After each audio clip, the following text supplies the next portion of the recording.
les voix belles dames. Histoire d'effacer les préjugés que le belet, que le damier s'adresse uniquement aux hommes, elles ont féminisé, actualisé le belet et le damier. Les voix, mille voix en m'écouter. Des voix, trois voix, quatre voix, car nous ça c'est. Mais c'est ça nous qu'a porté ces voix belles dames la Martinique. Aïe aïe aïe.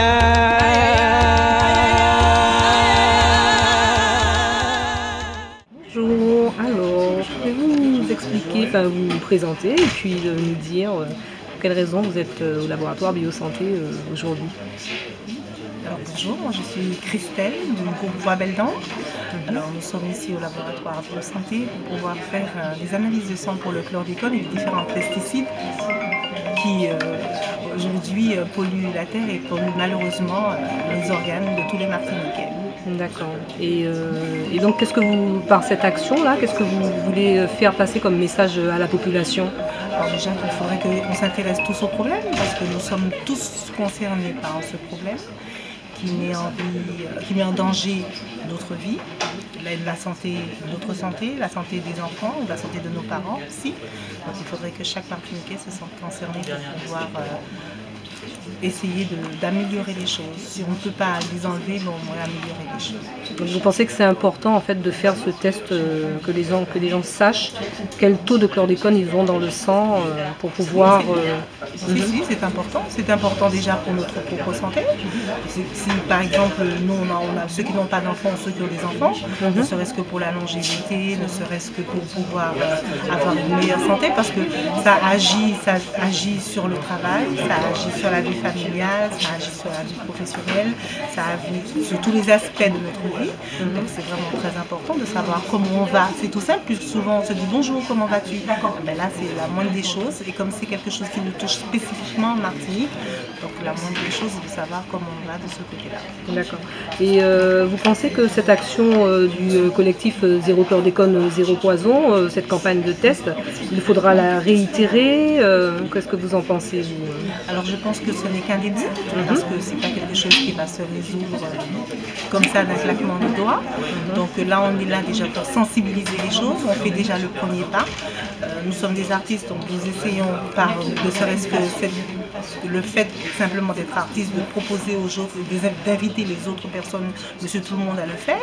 Donc ce n'est qu'un premier pas, et chaque Martiniquais devrait s'intéresser à ce genre de choses, peu importe son âge, qu'il soit déjà pour les enfants, ensuite pour les adolescents, ensuite pour les plus grands, ceux qui travaillent, parce que c'est l'avenir du pays. Ce serait quand même dommage que toute la population martiniquaise soit malade, ne le sache pas et ne fasse pas ce qu'il faut en conséquence pour pouvoir se soigner.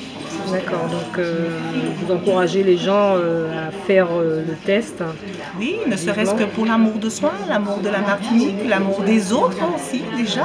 Hein, si demain matin, je vais avoir un bébé, alors on se dit, est-ce que je vais donner ça à mon bébé? C'est déjà la moindre des choses, puisque c'est la poursuite et la continuité de notre pays, la continuité de la vie.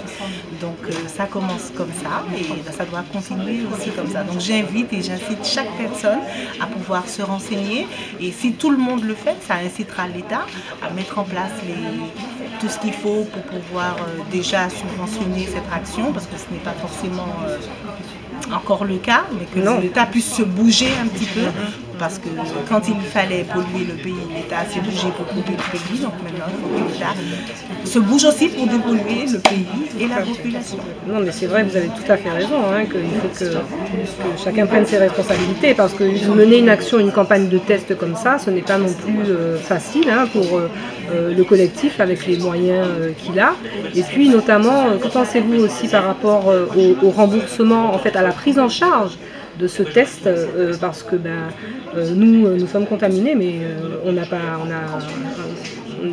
rien demandé, quoi, je veux dire. Donc légitimement, ce test devrait être pris en charge à 100%. Légitimement oui, puisque je vais dire que c'est vrai qu'on n'a rien demandé.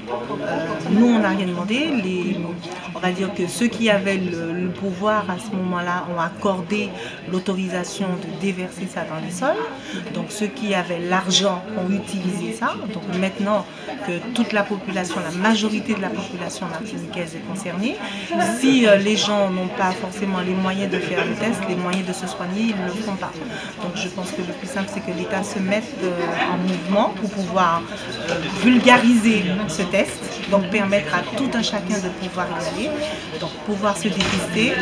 Si jamais son état de santé n'est pas bon, prendre en charge tout ce qui découle, les soins et tout ce qui va par rapport à ça. Que chacun prenne ses responsabilités, les politiques, les hommes d'argent qui étaient bien contents d'avoir fait du fric dessus. Maintenant que chacun puisse prendre ses responsabilités et permettre à la population martiniquaise de pouvoir évoluer, grandir et continuer à subsister. D'accord. Wabel Dom, merci.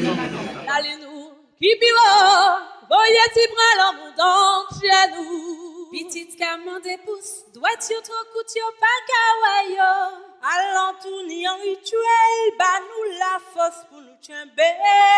Tchembe, à de l'homme, pas si nous qu'est payer ça. Qu'on se qui coulisse, qu'on se qui coule, après on est tapé c'est qu'elle.